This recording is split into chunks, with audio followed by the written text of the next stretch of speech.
दोस्तों, कहानी का आनंद लेने के लिए कहानी को पूरा सुनिएगा और अगर कहानी अच्छी लगे तो लाइक कीजिएगा। चैनल को सब्सक्राइब नहीं किया है तो चैनल को सब्सक्राइब कर लीजिएगा। तो चलिए स्टार्ट करते हैं। विमला जी आज सुबह से ही अपनी बेटी आरती के आने का इंतज़ार कर रही थी। उसकी शादी अभी 2 महीने पहले ही हुई थी। शादी के बाद पहली बार वह रहने आ रही थी। विमला जी की तो पूरी दुनिया ही आरती में सिमटी हुई थी। आरती उनकी इकलौती औलाद थी। जब आरती 10 साल की थी तो एक दुर्घटना में उनके पति की मृत्यु हो गई थी। खुद को इस शोक से निकाल उन्होंने आरती के भविष्य की ओर ध्यान दिया। उन्होंने आरती को उच्च शिक्षा ही नहीं दिलाई अपितु अच्छे संस्कार भी दिए। आरती देखने में जितनी सुंदर थी उतनी ही सरल व मृदुभाषी भी थी। पढ़ाई संपन्न होने के बाद विमला जी के भाई ने आरती के लिए बहुत ही अच्छा रिश्ता बताया। लड़के वालों को आरती पहली नज़र में ही भा गई। खूब धूमधाम से उन्होंने अपनी बिटिया को विदा किया था। शाम तक उसके मामा उसे लिवा आए। दोनों ही माँ बेटी एक दूसरे को देख भाव विभोर हो गई। विमला जी ने ससुराल का हालचाल पूछा तो आरती ने बताया, मम्मी सब बहुत अच्छे हैं और मेरी बहुत परवाह करते हैं। लेकिन विमला जी को लग रहा था कि आरती के शब्द उसका साथ नहीं दे रहे थे। विमला जी समझ गई थी कि वो कुछ छुपा रही है, लेकिन उनकी हिम्मत नहीं हो रही थी कि कुछ पूछे। उन्हें यह डर सता रहा था कि अगर आरती के साथ कुछ बुरा हुआ तो वह कैसे संभालेगी। 1-2 दिन इसी उधेड़-बुन में निकल गए। फिर उन्होंने सोचा अगर कोई समस्या भी है तो यूँ उससे मुंह मोड़कर पीछा नहीं छुड़ा सकती। उन्होंने आरती को अपने पास बुलाकर बहुत प्यार से पूछा, बेटा झूठ मत बोलना। मैं 1-2 दिन में तेरे भावों से ही समझ गई हूँ कि तेरे साथ कहीं ना कहीं कुछ गलत हुआ है। कुछ मत छुपा। तेरी माँ तेरे सुख दुख में तेरे साथ है। अपनी माँ की बात सुन आरती ने झिझकते हुए कहा, मम्मी जब आप समझ ही गई हैं तो मैं कुछ छुपाऊंगी नहीं। पता नहीं यह बात आपको छोटी लगे या बड़ी, लेकिन मुझे इस घटना ने अंदर से तोड़ दिया है। एक दिन सुबह सुबह ऑफिस जाने से पहले रवि किसी बात पर नाराज़ होकर चिल्लाने लगे तो मैंने धीरे से कहा, आप इस बात को आराम से भी तो कह सकते थे। इतना सुनते ही उन्होंने गुस्से में मुझ पर हाथ उठा दिया। सच कहती हूँ माँ, कहने को तो मैं आपके सामने हंस बोल रही हूँ, लेकिन उस दिन ही मेरी आत्मा मर गई। मुझे उससे इस तरह के व्यवहार की उम्मीद नहीं थी।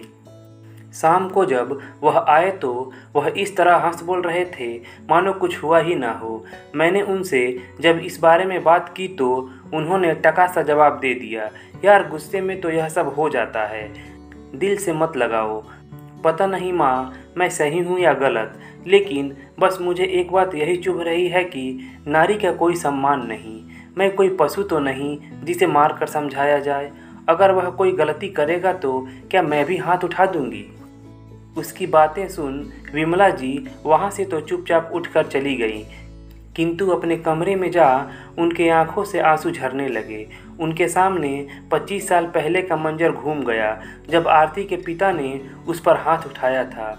वह भी तो अंदर ही अंदर टूट गई थी, लेकिन उसके माता पिता ने यही कहकर समझा दिया था कि बेटा ऐसा तो घर गृहस्थी में लगा रहता है। ऐसी छोटी छोटी बातों पर रिश्ते नहीं तोड़े जाते। और जो एक बार उनका हाथ उठा तो जब तब वह गुस्से में अक्सर हाथ उठाने लगे। आज उसकी बेटी के साथ वही दोहराया जा रहा है। क्या वह भी हाथ पर हाथ रख कर बैठ जाए या इसे छोटी सी घटना मान ले। आवेश के क्षणों में उठाया गया जमाई का गलत कदम उसके मन को झकझोर रहा था। 2 दिन बाद आरती के पति व उसके ससुर उसे वापस ले जाने आए। विमला जी ने गर्मजोशी से अपने समधी व दामाद का स्वागत किया। खाने पीने के बाद जब बातों का सिलसिला शुरू हुआ तो वह बोली, समधी जी आरती ससुराल में सही से काम तो करती है ना, परिवार में सबकी इज्जत करती है ना। कुछ कमी हो तो बताइए, मैं उसे समझा दूंगी। उसके ससुर ने कहा, बहन जी आरती तो बहुत समझदार व शांत लड़की है। इतनी संस्कारी बहू पाकर हमारे तो भाग्य खुल गए। परिवार के हर सदस्य का पूरा ध्यान रखती है, घर के कामों को अकेले ही कर लेती है। इसकी सास तो बहुत खुश है इसे पाकर। फिर विमला जी ने अपने दामाद से पूछा, बेटा तुम बताओ, तुम्हें तो कोई शिकायत नहीं है इससे?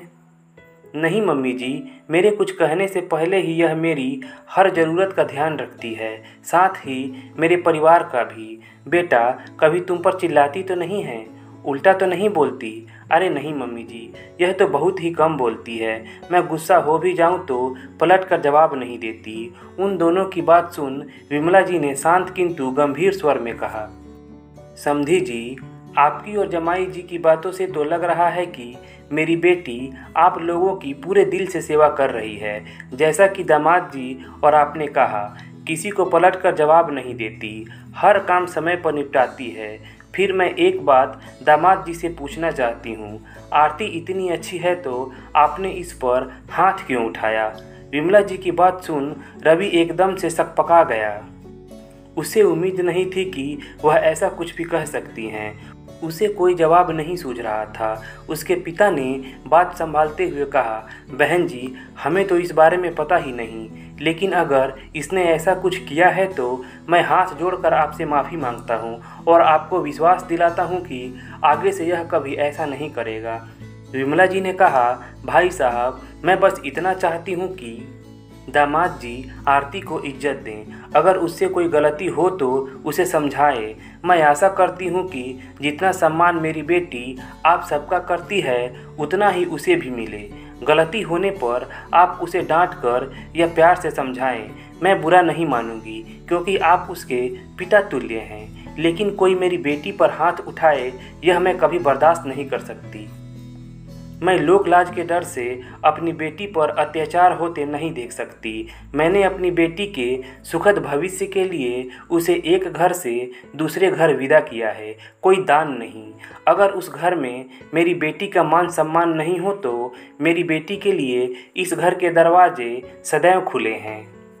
दोस्तों, अगर कहानी अच्छी लगे तो प्लीज़ लाइक कीजिएगा, चैनल को सब्सक्राइब कर लीजिएगा। चलिए मिलते हैं अगले कहानी वाले वीडियो में।